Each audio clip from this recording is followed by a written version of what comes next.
Chers amis, bonjour. J'espère que vous allez bien, que vous commencez cette semaine avec un grand enthousiasme. Je voulais ce matin vous partager une petite réflexion sur les messes que nous pourrons bientôt, nous l'espérons, célébrer à nouveau ensemble.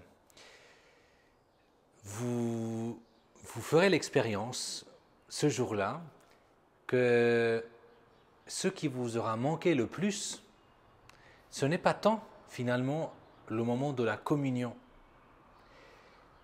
Vous allez expérimenter, et je vous l'annonce déjà, pour que vous soyez prêts, pour que vous puissiez vous préparer à ce moment, vous allez faire l'expérience que ce qui vous aura manqué le plus, ce que vous aurez désiré, peut-être même sans le savoir, c'est de vivre l'ensemble de la messe, de vivre l'ensemble de l'action eucharistique qui commence non pas ici dans l'église mais chez vous, là où vous êtes. Comme nous le dit Jésus aujourd'hui dans l'évangile, travaillez non pas pour la nourriture qui passe mais pour la nourriture qui demeure en vie éternelle. Et aujourd'hui vous travaillez pour que le Seigneur transforme ce travail, cette vie de tous les jours en nourriture de vie éternelle, finalement dans le corps et le sang du Christ. Vous allez faire l'expérience, quand nous pourrons revenir à la messe, que c'est vital non seulement de communier, mais de se rassembler dans un même lieu qui n'est pas chez vous, dans un endroit où nous reconnaissons que ce n'est pas de nous-mêmes que nous recevons la vie, mais de Dieu. Et que nous la recevons non pas pour nous-mêmes, pour moi, mais pour tout un corps qui se rassemble, qui est le corps de l'Église. Et vous allez aussi faire l'expérience que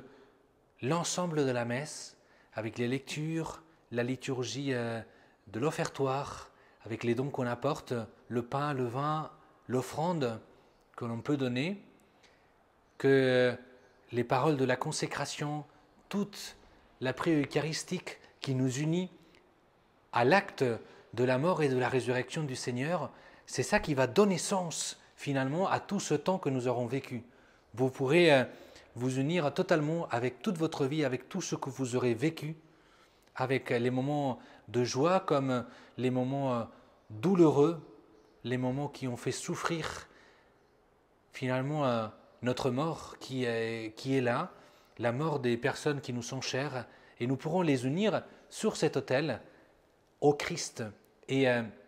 en nous unissant à cet acte d'amour, à ce don total du Christ pour le salut du monde, le Seigneur nous unira à lui, il fera de nuit son propre corps. Et bien que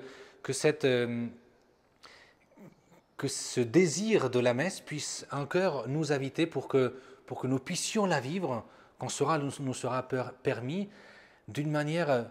beaucoup plus profonde. Et bien que le Seigneur vous donne de travailler en ce jour à cette nourriture qui demeure, à l'Eucharistie finalement que nous allons célébrer un jour à nouveau, qu'il vous bénisse, qu'il vous comble de sa joie pour cette nouvelle semaine, au nom du Père et du Fils et du Saint-Esprit. Amen.